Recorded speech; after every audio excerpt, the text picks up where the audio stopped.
बिस्मिल्लाहिर्रहमानिर्रहीम। शुरू अल्लाह के नाम से जो रहमान और रहीम है। इक़रा बिस्मि रब्बिकल्लज़ी खलक़। पढ़ो ए नबी अपने रब के नाम के साथ जिसने पैदा किया। खलक़ल इंसान मिन अलक़। जमे हुए खून के एक लोथड़े से इंसान की तख्लीक की। इक़रा व रब्बुकल अकरम। पढ़ो और तुम्हारा रब बड़ा करीम है। अल्लज़ी अल्लम बिल क़लम। जिसने कलम के जरिए से इल्म सिखाया। अल्लमल इंसान मा लम यअलम। इंसान को वो इल्म दिया जिसे वो न जानता था। Assalamu alaikum. We start our lecture with the name of Allah who is most beneficent and merciful. In our last lecture, in our previous lecture, we discussed about circulatory system of frog, and we have discussed structure of heart and arterial system of frog.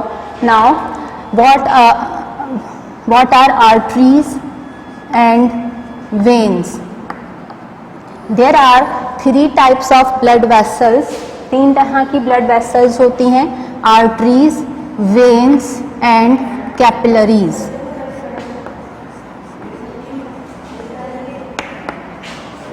Arteries are blood vessels which transfer blood from heart to organs, and it carry oxygenated blood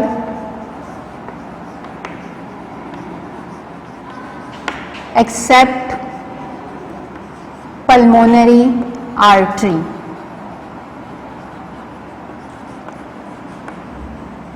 arteries वो blood vessels हैं जो blood carry करती हैं, blood को transfer करती हैं, heart से organ तक ट्रांसफ़र करती हैं। इनमें कौन सा ब्लड होता है? ऑक्सीजनेटेड ब्लड होता है, यानी इसके अंदर हाई कॉन्सेंट्रेशन ऑफ ऑक्सीजन मौजूद होती है, सिवाय पल्मोनरी आर्टरी के। पल्मोनरी आर्टरी में डीऑक्सीजनेटेड ब्लड होता है और बाकी तमाम आर्टरीज के अंदर ऑक्सीजनेटेड ब्लड पाया जाता है। आर्टरीज के सिस्टम को आर्टीरियल सिस्टम कहा जाता है। तमाम आर्टरीज मिलकर बॉडी में जो सिस्टम बना रही होती हैं वो आर्टीरियल सिस्टम कहलाता है। आर्टीरियल सिस्टम आपके साथ लास्ट लेक्चर में डिस्कस कर लिया था।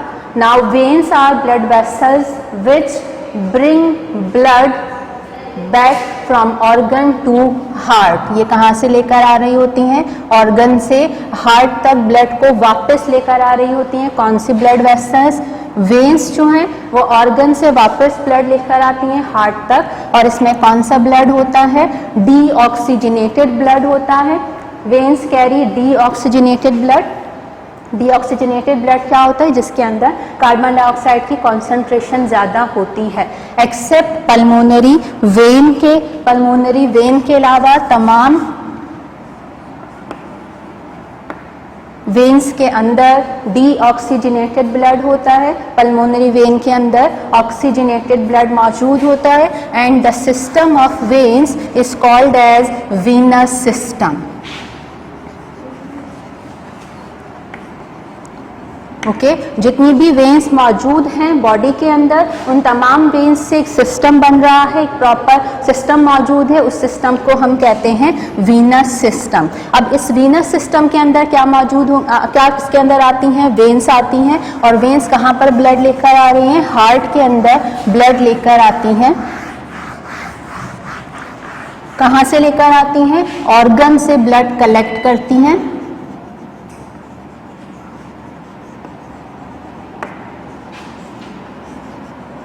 हम क्या डिस्कस करने जा रहे हैं? Venus system of frog. Venus system of frog में हमने पहले हार्ट का स्ट्रक्चर पढ़ा था कि हार्ट में, फ्रॉग के हार्ट के 3 चैम्बर्स होते हैं, 2 ऑरिकल्स एंड 1 वेंट्रिकल होता है। 2 auricles, left auricle, right auricle होता है, और इसी तरह से उसके अंदर एक कोनिकल शेप पार्ट है जो इसका वेंट्रिकल कहलाता है। 2 एसेसरी चैम्बर्स होते हैं, 3 मेन चैम्बर्स हैं, right auricle, left auricle and ventricle, and 2 accessories chambers होते हैं जो ट्रंकस आर्टरियोसिस और साइनस विनसिस कहलाता है। यहाँ पर अगर हम बात करें तो आपको ये भी बताया था कि साइनस विनसिस के अंदर बॉडी से डीऑक्सीजनेटेड ब्लड आता है।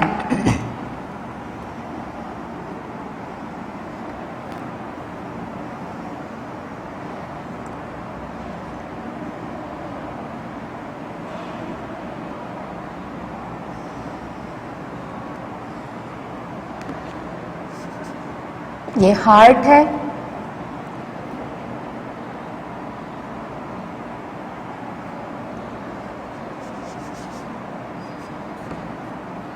हार्ट ऑफ फ्रॉग,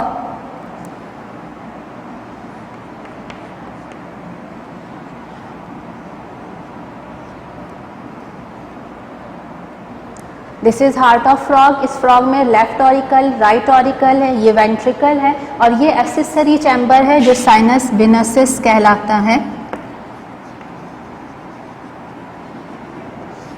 साइनस विनसिस में तमाम वेन्स ब्लड को लाकर कलेक्ट करती हैं और ये कैसा ब्लड होता है, डीऑक्सीजनेटेड ब्लड होता है। जबकि अगर हम बात करें तो राइट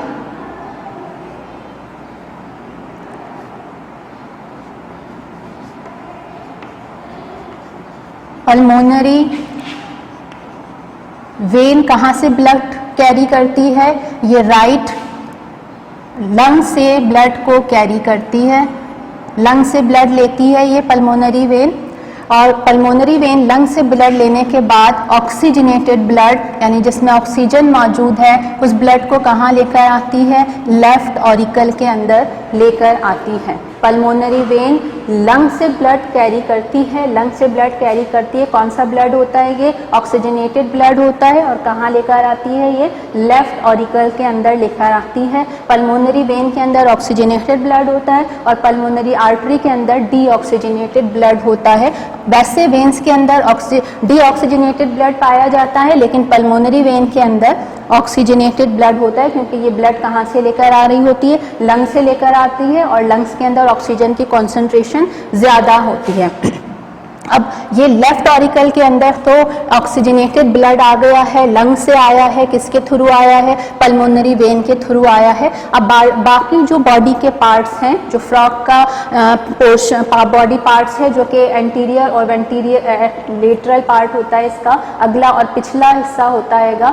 तो जो हेड रीजन है और बैक का पोर्शन है वहाँ से भी ब्लड आता है, किसके थ्रू आता है, वेन्स के थ्रू आता है। और वो वेन्स कहाँ पर आकर खुल रही होती हैं, वो वेन्स आकर ओपन होती है साइनस विनसिस में। तो साइनस विनसिस की 3 ओपनिंग होती हैं। ऊपर वाली जो ओपनिंग है ये कहलाती हैं पोस्ट कैवल और नीचे की ओपनिंग जो है ये क्या कहलाती है, प्री कैवल कहलाती है।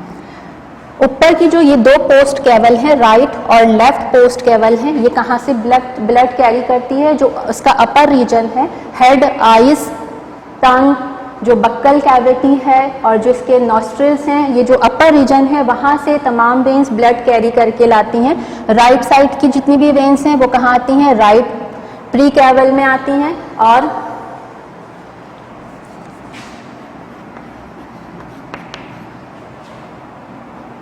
राइट साइड की जो है वो राइट प्री कैवल में आती हैं और लेफ्ट साइड की कहाँ पर आती हैं, लेफ्ट प्री कैवल में आती हैं। जो ऊपर की ओपनिंग है साइनस विनसिस की ये प्री कैवल कहलाती है और नीचे की ओपनिंग जो है ये पोस्ट कैवल कहलाती है। तो अपर रीजन जो हेड रीजन हैगा, हेड रीजन में क्या क्या आ जाता है, हेड रीजन में आइस है, ब्रेन है, इसी तरह टंग मौजूद है, बक्कल कैविटी मौजूद है और जो 4 लिम्स होते हैंगे वहाँ से हेड रीजन से या जो अपर पोर्शन है वहाँ से ब्लड डीऑक्सीजनेटेड ब्लड आता है। कहाँ पर आता है वो डीऑक्सीजनेटेड ब्लड, प्री कैवल के जरिए साइनस विनसिस में आता है। इसी तरह से राइट और लेफ्ट साइड से दोनों साइडों से ये कहाँ आ रहा है, प्री कैवल के अंदर आता है। प्री कैवल से कहाँ पर आ जाता है, साइनस विनसिस में आ जाता है। तो अपर पोर्शन से प्री कैवल के जरिए साइनस विनसिस में आता है और जो लोअर पोर्शन है जो कि उसकी बॉडी के अंदर जो बॉडी कैविटी है, सीलोम पाया जाता है। सीलोम में क्या क्या चीज़ें होती हैं, हार्ट मौजूद है, लंग्स है, किडनी मौजूद होते हैं,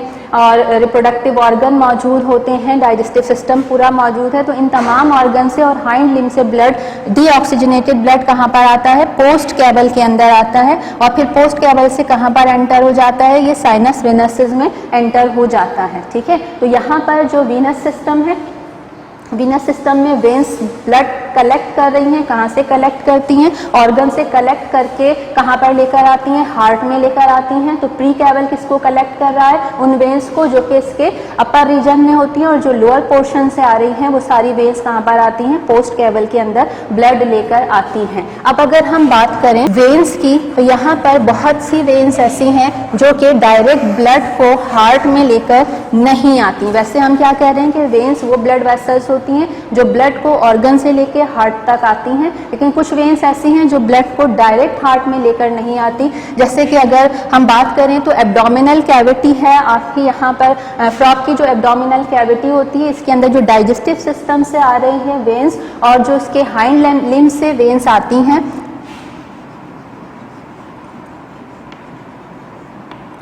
डाइजेस्टिव सिस्टम मौजूद है, एलिमेंट्री कैनाल मौजूद है डाइजेस्टिव सिस्टम से, और हाइंड लिम्ब से वेन्स आ रही हैं। और ये वेन्स हार्ट में आकर ओपन नहीं होती, बल्कि ये वेन्स लिवर में आकर ओपन होती हैं। लिवर में ओपन होने के बाद फिर लिवर से वेन्स अराइज होती हैं, यहाँ से वेन निकलती है, और फिर वो वेन क्या करती है? ब्लड को हार्ट तक लेकर जा रही है। यानी यहाँ से ये जो वेन्स आ रही हैं, कहाँ से? डाइजेस्टिव सिस्टम से और हाइंड लिम्ब से, जो इसकी पिछली टांगे हैं, वहाँ से डाइजेस्टिव सिस्टम से जो वेन्स आ रही हैं, डीऑक्सीजनेटेड ब्लड लेकर ये वेन्स आती हैं। और ये वेन्स क्या कर रही हैं? डायरेक्ट हार्ट में नहीं आ रही, बल्कि हार्ट में ओपन होने के बजाय ये वेन्स आकर लिवर में ओपन होती हैं। लिवर से फिर दूसरी वेन्स निकलती हैं जो इस ब्लड को लेकर हार्ट तक जाती हैं। अब इसी तरह अगर हम बात करें कि हाइंड लिम्ब से जो वेन्स आ रही होती हैं,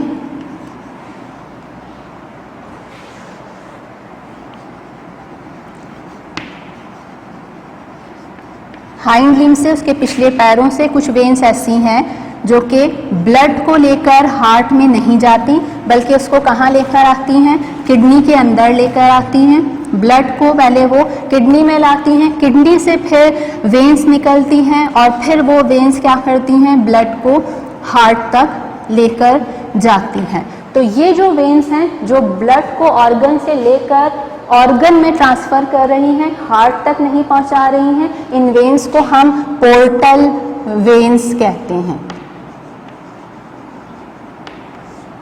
वो वेन्स जो ऑर्गन से ब्लड कलेक्ट कर रही हैं और ऑर्गन में ही उसको डिस्चार्ज कर रही हैं, हार्ट में डिस्चार्ज नहीं कर रही हैं, उन वेन्स को हम पोर्टल वेन्स कहते हैं। और इसका जो पूरा सिस्टम है वो पोर्टल सिस्टम कहलाता है।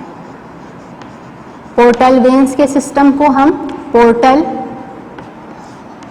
सिस्टम कहते हैं। फ्रॉग के अंदर ये वेन्स मौजूद हैं जो पोर्टल वेन्स कहलाती हैं। ये ऑर्गन से ब्लड को लेती हैं और कहाँ? ऑर्गन में ही ट्रांसफ़र कर रही हैं, हार्ट में ट्रांसफ़र नहीं करती हैं, वहाँ तक ब्लड नहीं पहुँचाती हैं। डीऑक्सीजनेटेड ब्लड वहाँ तक नहीं पहुँचते, उन वेन्स को पोर्टल वेन्स कहते हैं। और पोर्टल वेन्स का जो प्रॉपर सिस्टम है वो पोर्टल सिस्टम कहलाता है। तो ये जो वेन्स हैं जो डाइजेस्टिव सिस्टम और हाइंड लिम्ब से ब्लड को लेकर कहाँ लेकर जा रही हैं? लिवर में लेकर जा रही हैं। ये हिपैटिक पोर्टल वेन कहलाती हैं।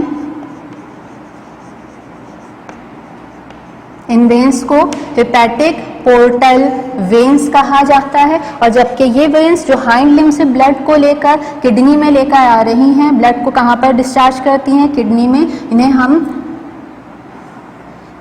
रीनल पोर्टल वेन्स कहते हैं। ठीक है, वो वेन्स जो हाइंड लिम्ब से ब्लड को लेकर किडनी तक पहुंचा रही हैं, हार्ट तक नहीं पहुंचा रही हैं, वो रीनल पोर्टल वेन्स कहलाती हैं।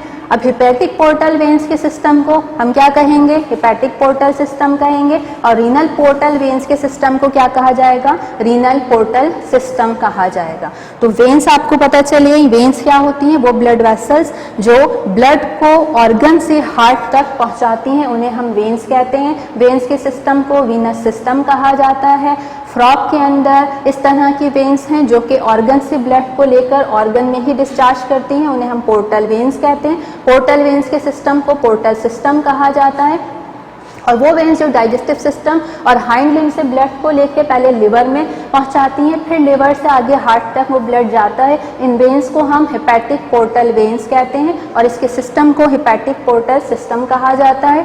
और वो वेन्स जो हाइंड लिम्ब से ब्लड को लेती हैं, डीऑक्सीजनेटेड ब्लड को लेकर कहाँ लेकर आ रही हैं, किडनी के अंदर, किडनी से वो आगे हार्ट तक पहुँचता है। इन वेन्स को हम रीनल पोर्टल वेन्स कहते हैं और रीनल पोर्टल वेन्स के सिस्टम को रीनल पोर्टल सिस्टम कहा जाता है।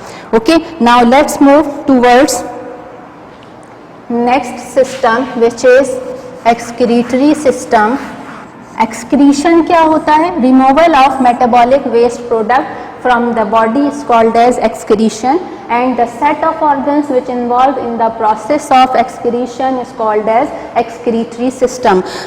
एक्सक्रीशन क्या हो गया? बॉडी के अंदर से तमाम मेटाबॉलिक वेस्ट प्रोडक्ट को रिमूव करने का जो प्रोसेस है वो एक्सक्रीशन कहलाता है। और वो तमाम ऑर्गन जो एक्सक्रीशन में इन्वॉल्व होते हैं उनको कलेक्टिवली हम एक्सक्रीटरी सिस्टम कहते हैं। And this is the excretory system of frog. This is excretory system of frog.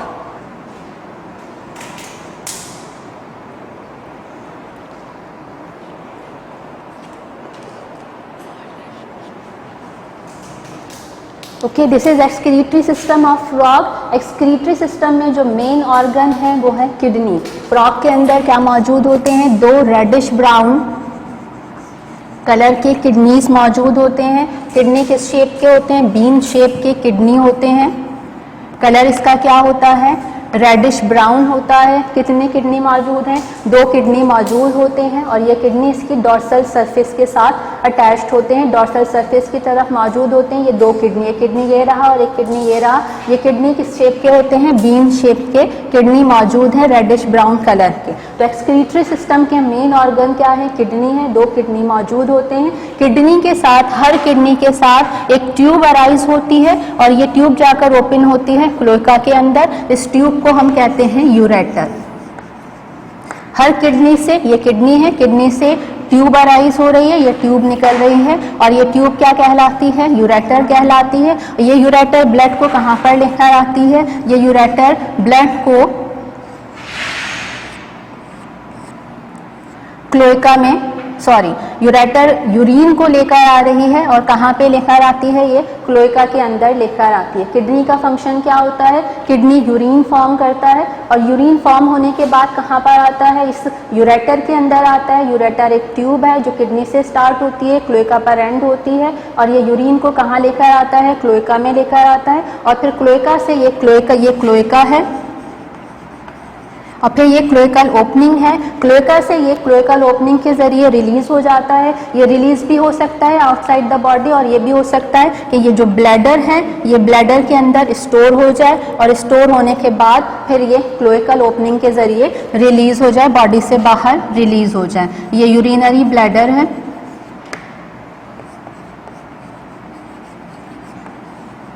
Okay, हम क्या डिस्कस कर रहे हैं? Excretory system of frog discuss कर रहे हैं। एक्सक्रीशन क्या होती है? Removal of metabolic waste product from the body is called as excretion. जितना भी वेस्ट प्रोडक्ट है, मेटाबॉलिक वेस्ट प्रोडक्ट बॉडी के अंदर मौजूद है, उसके रिमूव होने को हम एक्सक्रीशन कहते हैं। And the set of organs which are involve in the process of excretion is called as excretory system. वो तमाम ऑर्गन जो एक्सक्रीशन में इन्वॉल्व होते हैं वो एक्सक्रीटरी सिस्टम कहलाते हैं। हम डिस्कस कर रहे हैं excretory system of frog. Excretory system of frog में इसका मेन ऑर्गन क्या है? किडनी है। 2 किडनी मौजूद होते हैं, बीन शेप होते हैं, रेडिश ब्राउन कलर के होते हैं, फ्रॉग की डॉर्सल सरफेस के साथ मौजूद होते हैं। हर किडनी से एक ट्यूब अराइज होती है, एक ट्यूब निकलती है, एक डक्ट निकल रही होती है जो यूरेटर कहलाती है। ये यूरेटर कहाँ आके ओपन होती है? क्लोएका में आकर ओपन होती है और फिर क्लोएका से आगे क्लोएकल ओपनिंग होती है। किडनी का फंक्शन क्या है? किडनी के अंदर जो ब्लड आ रहा होता है, यहाँ पर जिसके किडनी के अंदर ब्लड आता है, ये ब्लड के अंदर से ब्लड को फिल्टर करता है, ब्लड को फिल्टर करने के बाद यूरिन फॉर्म करता है और वो यूरिन इस किडनी से फिर यूरेटर के जरिए पास होते हुए क्लोएका में आती है और फिर क्लोएकल अपर्चर के जरिए, क्लोएकल ओपनिंग के जरिए बॉडी से रिलीज हो जाती है। या ये भी हो सकता है कि ये यूरिन पहले यूरिनरी ब्लैडर में स्टोर हो जाए और उसके बाद क्लोएकल ओपनिंग से बॉडी से रिलीज हो जाए। Okay, now next system is reproductive system of frog.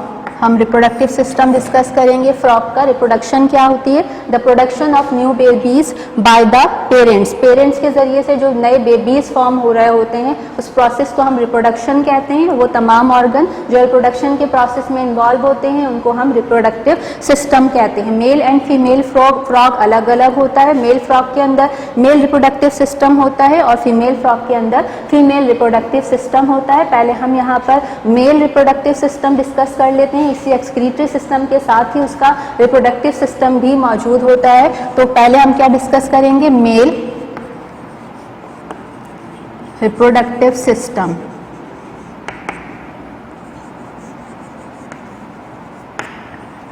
Of frog.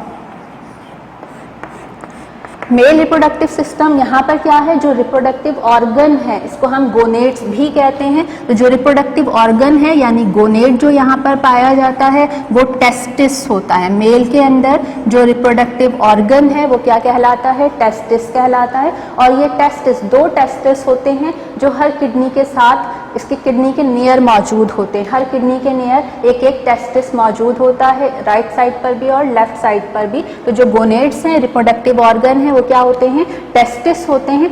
Testis से ट्यूब अराइज होती हैं। यहाँ पर ये ट्यूब किसके अंदर ओपन हो रही होती है? किडनी के अंदर जाके ओपन होती हैं। टेस्टिस से ट्यूब अराइज होती है और ये ट्यूब किडनी के अंदर ओपन हो रही होती हैं। इन ट्यूब्स को वास एफरेंस कहा जाता है।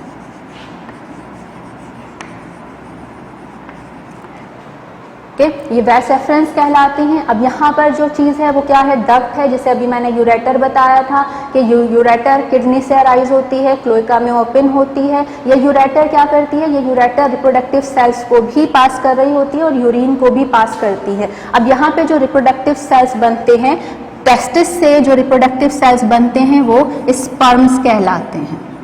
टेस्टिस में जो रिप्रोडक्टिव सेल्स बनते हैं या जर्म सेल्स बनते हैं वो स्पर्म्स कहलाते हैं। तो मेल का रिप्रोडक्टिव ऑर्गन टेस्टिस है और मेल रिप्रोडक्टिव सेल्स या जर्म सेल्स क्या कहलाते हैं? स्पर्म्स कहलाते हैं। तो यहाँ पर किडनी के साथ टेस्टिस मौजूद है। टेस्टिस के अंदर क्या फॉर्म होंगे? स्पर्म्स फॉर्म होंगे, रिप्रोडक्टिव सेल्स या जर्म सेल्स फॉर्म होते हैं और ये स्पर्म्स फिर वास एफरेंस से होते हुए किडनी में जाते हैं। किडनी से ये यूरेटर के थ्रू पास होते हुए क्लोएका पे आते हैं और फिर क्लोएका से क्लोएकल अपर्चर के जरिए बॉडी से रिलीज हो जाते हैं। अब यहाँ पर ये कॉमन डक्ट है, यूरेटर जिसको कह रहे हैं। यूरेटर क्या कर रहा है? यूरिन को भी पास कर रहा है और इसके साथ साथ ये क्या करता है? ये स्पर्म्स को भी पास कर रहा होता है। स्पर्म भी इससे गुजर के जा रहे होते हैं। इस वजह से इसे यूरेटर को हम यूरिनोजेनाइटल डक्ट भी कहते हैं।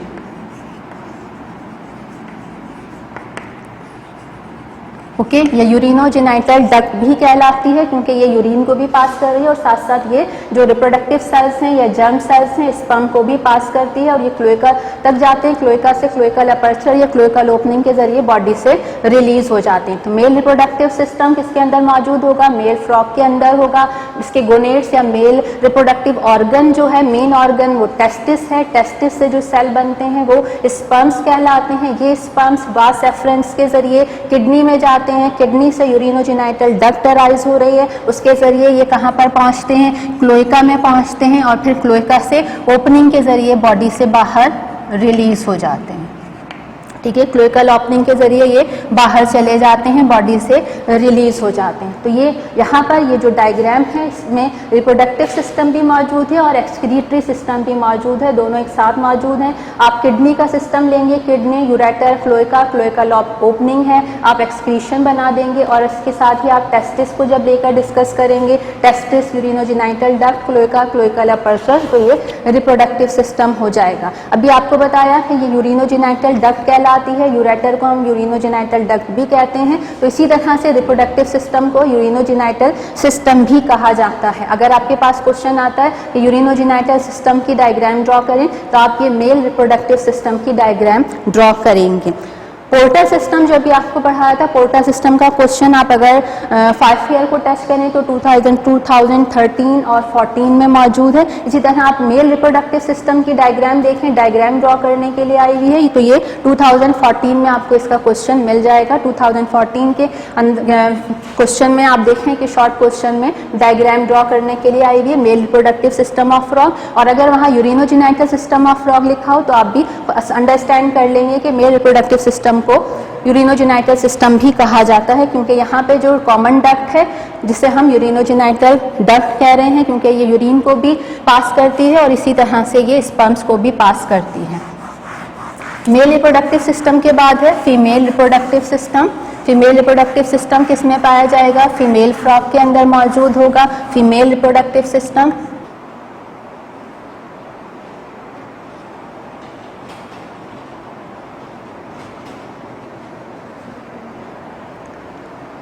This is diagram of female reproductive system. यहाँ पर आप देखें तो साथ में किडनी मौजूद है, यहीं पर एक्सक्रीटरी सिस्टम भी मौजूद है, किडनी मौजूद है, किडनी से यूरेटर अराइज हो रही है। ये यूरेटर कहाँ ओपन होती है? क्लोएका में आके ओपन होती है, और फिर क्लोएका से क्लोएकल अपर्चर या क्लोएकल ओपनिंग हैगी। अब हम यहाँ पर देखें जिस तरह हमने मेल में देखा था, मेल फ्रॉग के अंदर जो मेन रिप्रोडक्टिव ऑर्गन है वो टेस्टिस है। यहाँ पे फीमेल के अंदर जो मेन रिप्रोडक्टिव ऑर्गन है वो ओवरी कहलाता है। रिप्रोडक्टिव ऑर्गन फीमेल के अंदर ओवरी होता है, और ओवरी के अंदर जो रिप्रोडक्टिव सेल्स या जर्म सेल्स बनते हैं वो ओवम कहलाते हैं। रिप्रोडक्टिव ऑर्गन को हम गोनेड्स भी कहते हैं। तो फीमेल में गोनेड कौन सा है? ओवरी मौजूद है। ओवरी में कौन से सेल बनते हैं? ओवम बनते हैं। यहाँ पे अगर हम देखें तो ओवरी के साथ यहाँ मौजूद हैगा एक ट्यूब मौजूद हैगी जो कि क्या कहलाती है? ओविडक्ट कहलाती है। ये कॉइल्ड ट्यूब है, ओविडक्ट है, और इस ओविडक्ट की जो ओपनिंग है वो क्या कहलाती है? ओविडक्ट फनल कहलाती है। और ये डक्ट किस में ओपन हो रही होती है? यूट्रस में ओपन होती है। और ये यूट्रस किस में ओपन होता है? ये क्लोएका में ओपन हो रहा होता है। ओवरी है, ओवरी के साथ क्या मौजूद है? ओवरी के साथ यहाँ एक डक्ट है जो क्या कहलाती है? ओविडक्ट कहलाती है। ओविडक्ट के ऊपर क्या मौजूद होता है? एक फनल स्ट्रक्चर मौजूद है जो ओविडक्ट फनल कहलाता है। और ओविडक्ट किस में ओपन होती है? ओविडक्ट ओपन होती है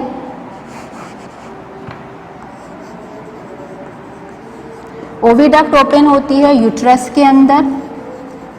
और यूट्रस कहाँ पर ओपन हो रहा होता है? यूट्रस क्लोएका में ओपन होता है।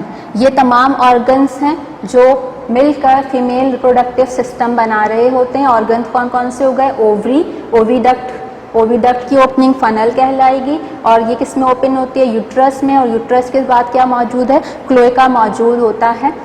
अब यहाँ पे किस तरह से होता है कि ओवरी के अंदर क्या बनते हैं? ओवम बनते हैं, और जब ओवम बन जाते हैं, मेच्योर ओवम हो जाते हैं, ओवरी भी मेच्योर हो जाती है, तो ये यहाँ से बर्स्ट हो जाती है। बर्स्ट होने से क्या होता है? ये जितने ओवम मौजूद हैं, जो प्लूरल में ओवा कहेंगे, ये ओवा कहाँ आ जाते हैं? जो बॉडी कैविटी है सीलोम में आ जाते हैं।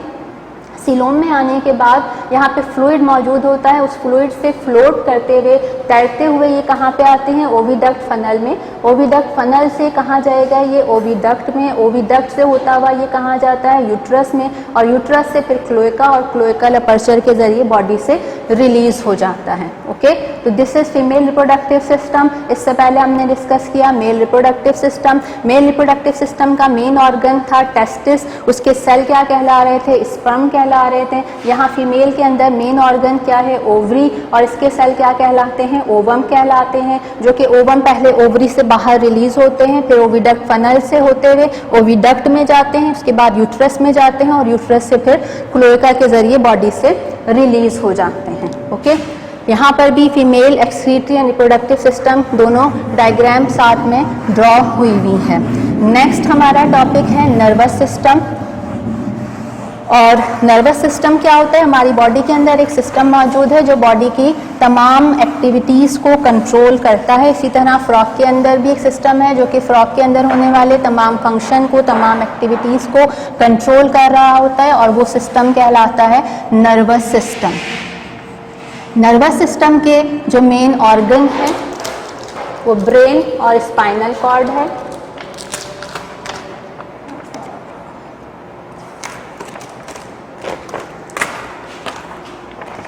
नर्वस सिस्टम के जो मेन ऑर्गन है वो क्या है, ब्रेन और स्पाइनल कॉर्ड है। हम आज फ्रॉग का ब्रेन डिस्कस करेंगे। This is diagram of brain of frog.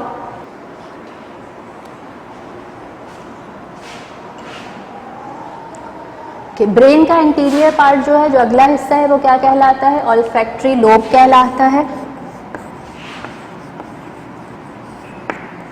And olfactory lobe का फंक्शन क्या है, ये स्मेल की सेंस को कंट्रोल करता है। जो सूंघने का काम है फ्रॉग का, ये उसको कंट्रोल कर रहा होता है। जो नोज का फंक्शन है, जो नॉस्ट्रल्स मौजूद हैं, उसको कंट्रोल करता है। ऑल्फैक्टरी लोब से जो सिग्नल्स आते हैं, जो इम्पल्स आते हैं, जो मैसेजेस आते हैं, वो आगे ट्रांसफ़र कर दिए जाते हैं सेरिब्रल हेमिस्फीयर के अंदर। जो इसका नेक्स्ट पार्ट है वो कहलाता है सेरिब्रल हेमिस्फीयर। ऑल्फैक्टरी लोब इसका इंटीरियर अगला हिस्सा है। ऑल्फैक्टरी लोब किससे, it is associated with the sense of smell. Smell से एसोसिएट होता है। यहाँ से सिग्नल कहाँ पास किए जाते हैं, सेरिब्रल हेमिस्फीयर को पास किए जाते हैं। और ये सेरिब्रल हेमिस्फीयर क्या है, यहाँ पर इंटेलिजेंस और मेमोरी मौजूद होती है। फ्रॉग की जितनी भी इंटेलिजेंस है, मेमोरी है, वो सब कहाँ पर मौजूद होती है, इस सेरिब्रल हेमिस्फीयर के अंदर मौजूद होती है। और सेरिब्रल हेमिस्फीयर के साथ डाइनसेफेलॉन है, जो इसका नेक्स्ट पार्ट है, वो डाइनसेफेलॉन कहलाता है।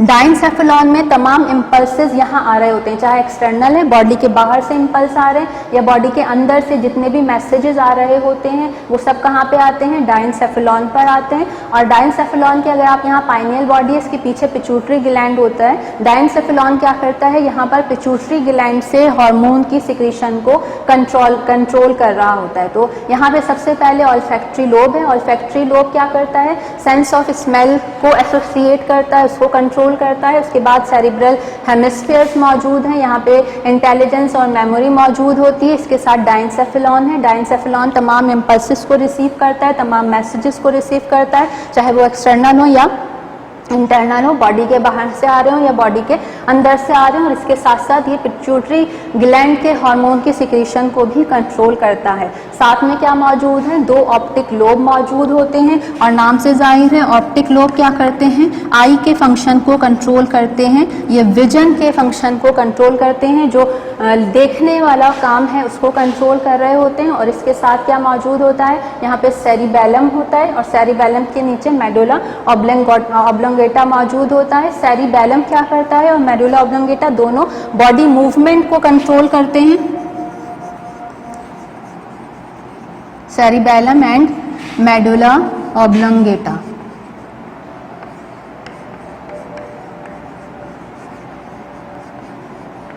मेडुला ऑब्लोंगेटा ये दोनों क्या करते हैं, बॉडी मूवमेंट को और बॉडी के बैलेंस को कंट्रोल करते हैं। जब फ्रॉग वॉक कर रहा होता है तो उसकी वॉक जो मूवमेंट है उसको कंट्रोल करता है, और उस वक्त उसकी बॉडी को बैलेंस भी रखता है। इसके अलावा मेडुला ऑब्लोंगेटा डाइजेशन, रेस्पिरेशन और सर्कुलेशन के प्रोसेस को भी कंट्रोल करता है। तो जितने भी बॉडी के अंदर फंक्शन हो रहे होते हैं, जितनी भी एक्टिविटीज़ हो रही होती हैं, वो तमाम एक्टिविटीज़ किसके थ्रू कंट्रोल हो रही होती हैं, ब्रेन और स्पाइनल कॉर्ड के थ्रू कंट्रोल हो रही होती हैं। ये क्या था, पूरा ब्रेन ऑफ फ्रॉग था। नेक्स्ट हम आते हैं सेंस ऑर्गन के ऊपर। सेंस ऑर्गन आपको पता है कितने सेंस ऑर्गन होते हैं, 5 सेंस ऑर्गन होते हैं। 5 सेंसेस हैं, तो 5 सेंस ऑर्गन हैं, जैसे कि eye, ear, nose, skin and tongue. 5 sense organ होते हैं। अब सेंस ऑर्गन के अंदर क्या मौजूद होते हैं, 5 सेंस ऑर्गन होगा, आपको पता है कितने 5 सेंस ऑर्गन होते हैं। और जिस तरह आईज है, नोज है, ईयर है, स्किन है और टंग है। सेंस ऑर्गन के अंदर स्पेशल टिश्यूज होते हैं, स्पेशल सेल्स होते हैं, जो कि इंफॉर्मेशन को रिसीव कर रहे होते हैं। किसी भी तरह की बाहर से अंदर से जो इंफॉर्मेशन आ रही है उस इंफॉर्मेशन को वो रिसीव कर रहे होते हैं। और उन टिश्यूज़ को, उन सेल्स को जो कि इंफॉर्मेशन रिसीव करते हैं, हम रिसेप्टर्स कहते हैं। इसी तरह अगर हम स्किन की बात करें तो स्किन के अंदर माइक्रोस्कोपिक रिसेप्टर्स मौजूद होते हैं, जो कि टच करने को कंट्रोल करते हैं। हम उनके ज़रिए टच को फील कर रहे होते हैं कि हम किस चीज़ को टच कर रहे हैं। इसी तरह से टंग के अंदर क्या मौजूद होते हैं, टेस्ट बड्स होते हैं। और टेस्ट बड्स के अंदर टेस्ट, सेंसरी टेस्ट रिसेप्टर मौजूद होते हैं। टंग के अंदर टेस्ट बर्ड्स होते हैं और टेस्ट बर्ड्स के अंदर टेस्ट, सेंसरी टेस्ट रिसेप्टर मौजूद होते हैं। इसी तरह स्किन में बताया माइक्रोस्कोपिक रिसेप्टर्स मौजूद होते हैं। फ्रॉग के अंदर एक्सटर्नल और इंटरनल नॉस्ट्रिल्स होते हैं, ये आपको पहले पढ़ाया था। बाहर की तरफ जो नॉस्ट्रिल होते हैं हेड पर वो एक्सटर्नल नॉस्ट्रिल कहलाते हैं और बक्कल कैविटी के अंदर की तरफ जो नॉस्ट्रिल्स होते हैं वो इंटरनल नॉस्ट्रिल्स कहलाते हैं। तो नॉस्ट्रिल्स के अंदर भी रिसेप्टर्स होते हैं जो कि सूंघने की हिस्स को कंट्रोल करते हैं और वो ऑल्फैक्टरी रिसेप्टर्स कहलाते हैं। ऑल्फैक्टरी रिसेप्टर्स नोज के अंदर मौजूद होते हैं और ये स्मेल को कंट्रोल कर रहे होते हैं, उसके मैसेजेस को रिसीव कर रहे होते हैं, जितने भी इम्पल्स आ रहे हैं उनको रिसीव कर रहे होते हैं। तो सेंस ऑर्गन मौजूद हैं। सेंस ऑर्गन के अंदर स्पेशल टिश्यूज़ होते हैं, स्पेशल सेल्स होते हैं। वो सेल्स क्या करते हैं, बाहर से आने वाली इंफॉर्मेशन को, चाहे वो बॉडी के अंदर से आ रही है या बॉडी के बाहर से आने वाली इंफॉर्मेशन को रिसीव करते हैं। इस तरह जो टंग है उसके अंदर टेस्ट बर्ड्स होते हैं, टेस्ट बर्ड्स के अंदर टेस्ट रिसेप्टर होते हैं, सेंसरी टेस्ट रिसेप्टर्स होते हैं। स्किन के अंदर माइक्रोस्कोपिक रिसेप्टर्स होते हैं और जो नॉस्ट्रिल्स हैं उसके अंदर ऑल्फैक्टरी रिसेप्टर्स मौजूद होते हैं। और अब हम ईयर को डिस्कस करेंगे। Year is also a sense organ और ईयर के ज़रिए क्या होता है, हियरिंग का फंक्शन होता है और ईयर हमारी बॉडी को बैलेंस भी रखता है। इसी तरह फ्रॉग का ईयर भी फ्रॉग की बॉडी को बैलेंस रखता है। This is diagram of internal ear, internal part of frogs year. Frog के ईयर का इंटरनल पार्ट है। ईयर का फंक्शन क्या है, ये हियरिंग का काम देता है, सुनने का काम देता है। अगर हम ईयर देखें तो ईयर के अंदर भी रिसेप्टर्स मौजूद होते हैं और वो रिसेप्टर जो है आवाज़ को रिसीव करते हैं, किसी भी तरह की आवाज़ को रिसीव करके ब्रेन तक उसके मैसेजेस कन्वे करते हैं। अगर हम ईयर की बात करें तो फ्रॉग के जो आउटर ईयर है वो मौजूद नहीं होता, बल्कि फ्रॉग के हेड के ऊपर एक मेम्ब्रेन होती है और वो मेम्ब्रेन टिम्पैनिक मेम्ब्रेन कहलाती है। जब आपको फ्रॉग का स्ट्रक्चर बताया था तो बताया था कि हेड पर ईयर मौजूद है किस तरह का, कि सिर्फ एक सर्कुलर मेम्ब्रेन होती है और वो सर्कुलर मेम्ब्रेन टिम्पैनिक मेम्ब्रेन कहलाती है।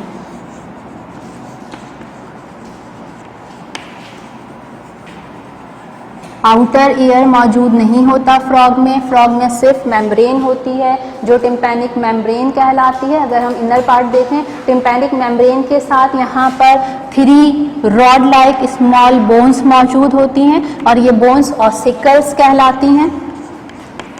3 रॉड लाइक बोन्स ऑसिकल कहलाती है। ऑसिकल कहाँ पर अटैच है, इंटरनल ईयर्स के साथ अटैच्ड होता है। इसके अंदर का जो पार्ट है इंटरनल ईयर, ये ऑसिकल्स इंटरनल ईयर, ये इंटरनल ईयर है, इंटरनल ईयर के साथ अटैच होता है। इंटरनल ईयर के अंदर 3 सेमी सर्कुलर कैनाल, ये कैनाल मौजूद होती हैं, नालियाँ होती हैं semi circular, 3 semi circular canal होती हैं जो मेम्ब्रेनस कैनाल कहलाती हैं।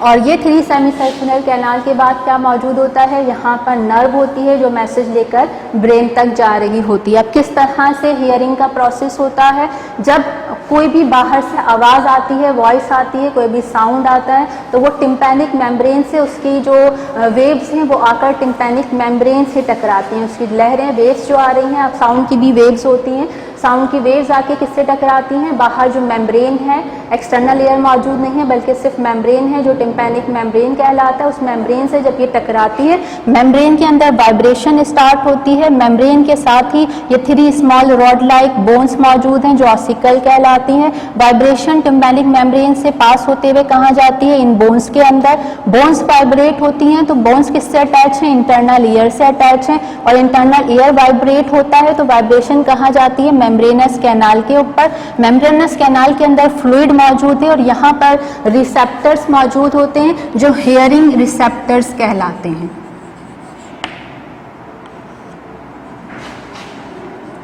यहाँ पर जो मेम्ब्रेनस कैनाल है, जो 3 सेमी सर्कुलर कैनाल है, इसके अंदर फ्लूइड होता है और रिसेप्टर्स होते हैं जो हियरिंग रिसेप्टर्स कहलाते हैं। ये रिसेप्टर्स इस जो साउंड आ रही है, उसकी जो वाइब्रेशन आ रही है, उसको रिसीव करने के बाद नर्व के ज़रिए ब्रेन को कन्वे कर देता है और फिर ब्रेन से मैसेज आता है और फिर कोई भी आवाज़ जो साउंड आ रही है वो सुनाई देती है। तो अगर हम बात करें फ्रॉग की ईयर की, इसमें आउटर ईयर मौजूद नहीं है, एक्सटर्नल ईयर मौजूद नहीं है, टिम्पैनिक मेम्ब्रेन है। टिम्पैनिक मेम्ब्रेन से जब साउंड टकराती है, यहाँ पर वेव्स टकराती हैं, इसमें वाइब्रेशन होती है, ये वाइब्रेशन पास होती है ऑसिकल्स पर। ऑसिकल्स क्या हैं? Three rod like, small rod like bones हैं। जब ऑसिकल्स में वाइब्रेशन होती है, इसके साथ इंटरनल ईयर मौजूद होता है, इंटरनल ईयर में वाइब्रेशन होती है, इंटरनल ईयर वाइब्रेशन आगे कन्वे करता है मेम्ब्रेनस कैनाल पर। 3 सेमी सर्कुलर कैनाल है, इस कैनाल के अंदर फ्लूइड मौजूद होता है और हेयरिंग रिसेप्टर्स होते हैं। ये हेयरिंग रिसेप्टर्स जो होते हैं उस साउंड वेव्स के आने वाले इम्पल्स को रिसीव करते हैं। रिसीव करने के बाद ये आगे ब्रेन तक कन्वे कर देते हैं और फिर फ्रॉग को आवाज़ सुनाई देती है। नेक्स्ट सेंस ऑर्गन है आई।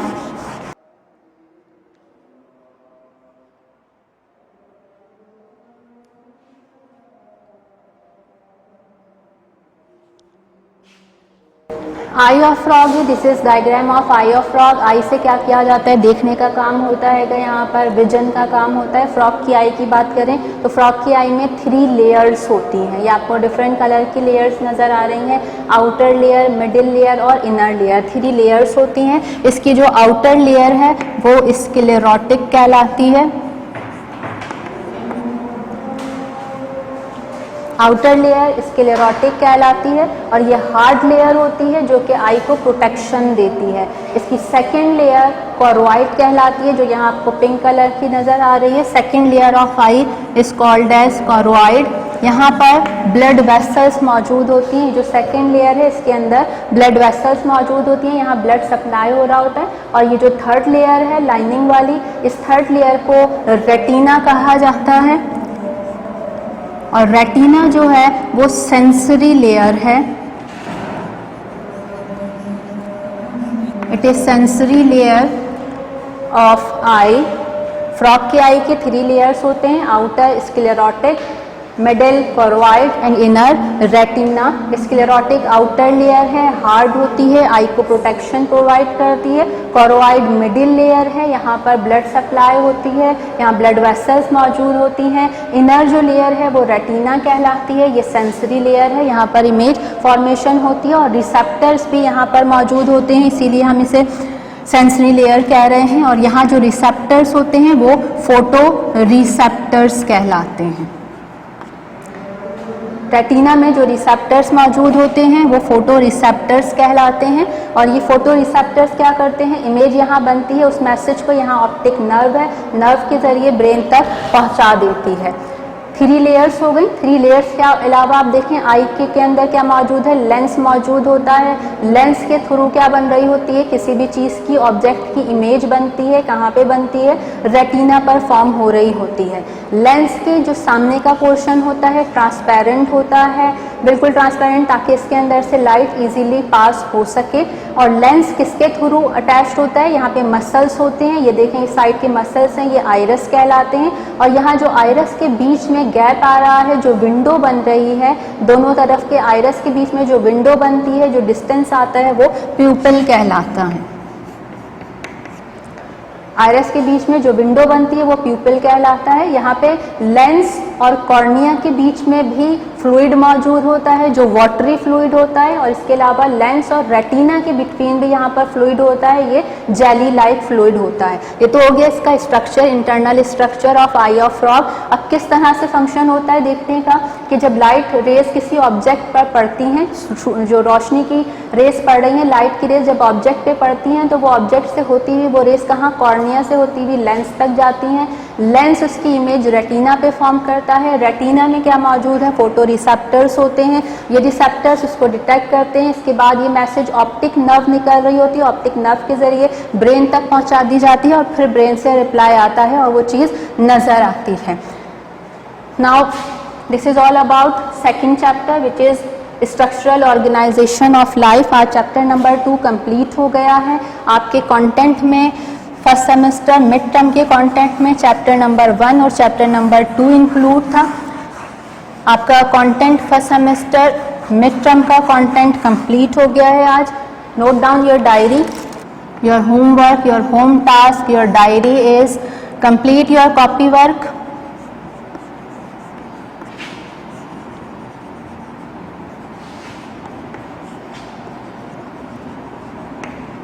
By content solution, page number 162 to 167 ये कंप्लीट करना है. Next, draw diagram of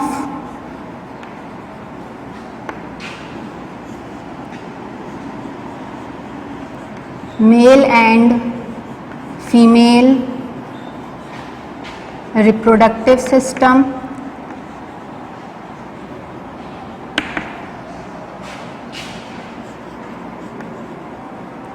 and label diagram draw करेंगे. Male and female reproductive system and excretory system साथ में ड्रॉ होगा.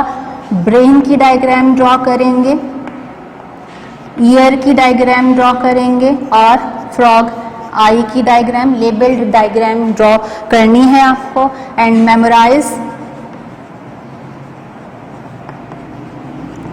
Page number 28 to 36 of BCS Biology notes.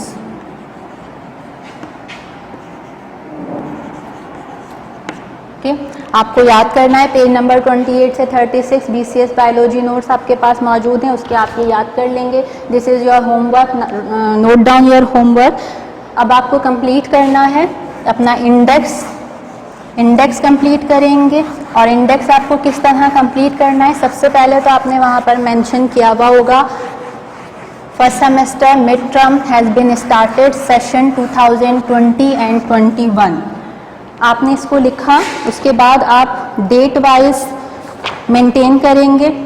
सबसे पहले आपने लिख दिया first semester mid term has been started session 2020-21. आपने वीक नंबर 1 मेंशन किया. वीक नंबर 1 के बाद आप चैप्टर नंबर 1 लिखेंगे. Chapter number 1 is introduction to biology. और डेट 1 जुलाई को हमने पढ़ा था डेफिनेशन एंड पुरानिक टीचिंग.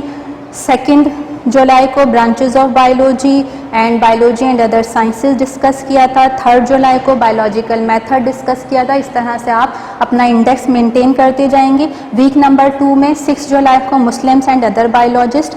7 जुलाई biogenesis and a biogenesis. Chapter 2 start हो गया था 8 जुलाई को आप लिखेंगे chapter 2 structural organization of life. And क्या डिस्कस किया था हमने, discovery of cell wall and cell membrane. 9 जुलाई को structure of nucleus, cytoplasm, endoplasmic reticulum, Golgi bodies. 10 जुलाई को mitochondria, plastid, centrosome, ribosomes and vacuole. Week number 3 का हेड देंगे. 13 जुलाई को prokaryotic and eukaryotic cell and cell division. 14 जुलाई mitosis and meiosis. 15 जुलाई tissues and different type of plant tissues. 16 जुलाई को एनिमल टिश्यूज डिस्कस किए थे. 17 जुलाई को unicellular organism amoeba and multicellular organism brassica campestris.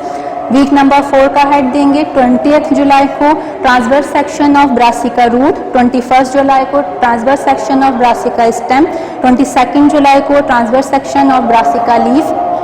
23 जुलाई को longitudinal section of brassica flower. 24 July digestive system of frog. फिर week number 5 का ऐड देंगे. वीक नंबर 5 में 27 जुलाई को रेस्पिरेटरी सिस्टम ऑफ फ्रॉग. 28 जुलाई को स्ट्रक्चर ऑफ हार्ट. 29 जुलाई को arterial system of frog. Week number 6 का हेड देंगे. 3 अगस्त को वीनस सिस्टम ऑफ फ्रॉग. 4 अगस्त रिप्रोडक्टिव सिस्टम ऑफ फ्रॉग. 5 अगस्त को ब्रेन ऑफ फ्रॉग. 6 अगस्त ईयर ऑफ फ्रॉग एंड 7 अगस्त को आई ऑफ फ्रॉग. इसके बाद आप क्लोजिंग कर देंगे. आप लिखेंगे first semester mid term has been completed session 2020 and 21.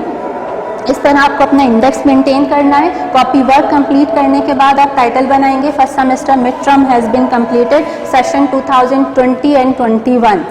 ठीक है, इस तरह से आपको कॉपी वर्क कंप्लीट करने के बाद आपको ये पेज बनाना है title page. First semester mid term has been completed session 2020 and 21. इसके बाद आप कंटेंट बनाएंगे. नेक्स्ट पेज पर कंटेंट का हेड देंगे. कंटेंट में आपने 2 चैप्टर पढ़े हैं. Chapter number 1 introduction to biology and chapter number 2 structural organization of life. इसी तरह से आप वहाँ पर नीचे हेड देंगे teacher signature, remarks and stamp की। इस तरह आपको अपनी कॉपी को क्लोज कर देना है। कॉपी वर्क कंप्लीट करने के बाद अब हम अगर रिव्यू की बात करें तो रिव्यू में हमने क्या पढ़ा, चैप्टर नंबर 1 पढ़ा है और चैप्टर नंबर 2 पढ़ा है। चैप्टर नंबर 1 में हमने बायोलॉजी की डेफिनेशन डिस्कस की थी। बायोलॉजी क्या है? Biology is the branch of science in which we study about living organism. हम लिविंग ऑर्गेनिज्म के बारे में पढ़ते हैं, ब्रांचेस डिस्कस करी थी जिसमें हमने morphology, anatomy, physiology, histology, microbiology, biochemistry, palaeontology और दीगर ब्रांचेस भी हमने उसको डिस्कस की थी। इसके बाद हमने बायोलॉजी एंड अदर साइंसेस पढ़ा था, बायोलॉजिकल मैथड पढ़ा था। बायोलॉजिकल मेथड क्या होता है कि बायोलॉजिस्ट किसी भी प्रॉब्लम को, वो प्रॉब्लम जो लिविंग ऑर्गेनिज्म से रिलेट करता है, लिविंग ऑर्गेनिज्म में होने वाले प्रॉब्लम को सॉल्व करने के लिए जो मेथड यूज़ करते हैं वो बायोलॉजिकल मेथड कहलाता है। बायोलॉजिकल मेथड को हमने स्टेप वाइज डिस्कस किया था। इसके बाद हमने बायोजेनेसिस एंड एबायोजेनेसिस थ्योरी पढ़ी थी। बायोजेनेसिस थ्योरी के मुताबिक किसने, बायोजेनेसिस थ्योरी रेडी ने प्रपोज की थी और रेडी ने क्या कहा था, लिविंग ऑर्गेनिज्म से ही बनते हैं। और एबायोजेनेसिस जो है वो एरिस्टोटल ने बताई थी जिसने ये कहा था कि living organism non living thing से बनते हैं। तो फिर हमने रेडी के एक्सपेरिमेंट डिस्कस किए थे। इस तरह ये सब हमने चैप्टर नंबर 1 में डिस्कस किया था। चैप्टर नंबर 2 है स्ट्रक्चरल ऑर्गेनाइजेशन ऑफ लाइफ, जिसमें हमने सेल थ्योरी डिस्कस की थी। सेल थ्योरी के 3 पोस्टुलेट्स थे। All living organisms are composed of more or one cell, one or more cell, and cell is the basic structural and functional unit of living organism, and new cells are formed by the division of pre-existing cells. Cell theory पढ़ी थी। Cell theory के बाद हमने cell को discuss किया था। Cell में क्या क्या चीज़ें मौजूद होती हैं, सेल मेम्ब्रेन है, सेल वॉल है, सेल के अंदर ऑर्गेनील्स हैं, nucleus, mitochondria, Golgi bodies, endoplasmic reticulum, ribosomes, plastids, इन सबको डिस्कस करने के बाद हमने प्रोकैरियोट और यूकैरियोट सेल डिस्कस किया था। प्रोकैरियोट क्या होते हैं?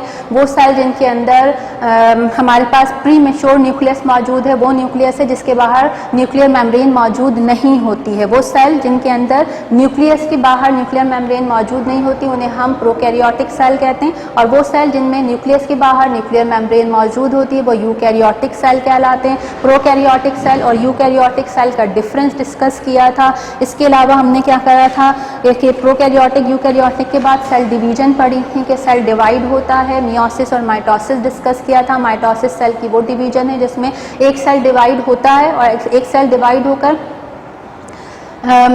जो सेल बनाता है उसके अंदर नंबर ऑफ क्रोमोसोम सेम रहते हैं, जबकि मियोसिस में डिवीजन के बाद जो न्यू सेल बनते हैं उनके अंदर नंबर ऑफ क्रोमोसोम हाफ हो जाते हैं। टिश्यूज़ डिस्कस किए थे। टिश्यूज़ क्या होते हैं? Group of cell which have similar structure and perform similar function called as tissues. फिर animal tissues and plant tissues को डिस्कस किया था, उसकी सारी हमने टाइप्स पढ़ी थी। और इसके अलावा फिर हमने unicellular multi cellular organism discuss किए थे। वो ऑर्गेनिज्म जो सिर्फ वन सेल को कंसिस्ट करते हैं, वह एक सेल से बने होते हैं, वो यूनिसेलुलर कहलाते हैं। उसकी एग्जांपल में हमने अमीबा डिस्कस किया था। और मल्टी सेलुलर ऑर्गेनिजम्स क्या होते हैं? जो कि बहुत ज़्यादा से एक से ज़्यादा सेल से बने हुए होते हैं, वो मल्टी सेलुलर ऑर्गेनिजम्स कहलाते हैं। इसमें हमने ब्रासिका कैम्पेस्ट्रस डिस्कस किया था जिसमें हमने उसके vegetative and reproductive part discuss किए थे। वेजिटेटिव पार्ट क्या होते हैं? वो पार्ट जो कि रिप्रोडक्शन में, सेक्सुअल रिप्रोडक्शन में इन्वॉल्व नहीं होते, जैसे कि ब्रांचेस है, रूट है, लीव्स है, स्टेम है, जो कि सेक्सुअल रिप्रोडक्शन में इन्वॉल्व नहीं होते, वो वेजिटेटिव पार्ट कहलाते हैं। और रिप्रोडक्टिव पार्ट जैसे फ्लावर है जो सेक्सुअल रिप्रोडक्शन में इन्वॉल्व होता है, वो रिप्रोडक्टिव पार्ट कहलाता है। फिर हमने ब्रासिका, रूट, लीफ और स्टेम का हमने ट्रांसवर्स सेक्शन डिस्कस किया था। ब्रासिका फ्लावर को डिस्कस किया था कि ब्रासिका फ्लावर के 4 होरल्स होते हैं, येलो कलर का फ्लावर होता है, 4 होरल्स होते हैं, calyx, Corolla, androecium and gynoecium ये मौजूद होते हैं। और हमने एनिमल में फ्रॉग को डिस्कस किया था, मल्टी सेलुलर एनिमल में फ्रॉग को, फ्रॉग की हमने मॉर्फोलॉजी डिस्कस की थी। डाइजेस्टिव सिस्टम डिस्कस किया था, डाइजेशन क्या होता है, break down of complex food particle into simpler food particle by the action of enzyme is called as digestion. Digestive system के बाद हमने रेस्पिरेटरी सिस्टम डिस्कस किया था जिसमें जो कि 2 लंग्स होते हैं, 2 लंग्स पिंक कलर के, रेडिश कलर के 2 लंग्स मौजूद होते हैं, बलून लाइक स्ट्रक्चर होता है, हार्ट के साथ मौजूद होते हैं। और इसके साथ हमने स्ट्रक्चर ऑफ हार्ट डिस्कस किया। हार्ट मस्कुलर ऑर्गन होता है, पंपिंग ऑर्गन है, ये ब्लड को पंप करता है।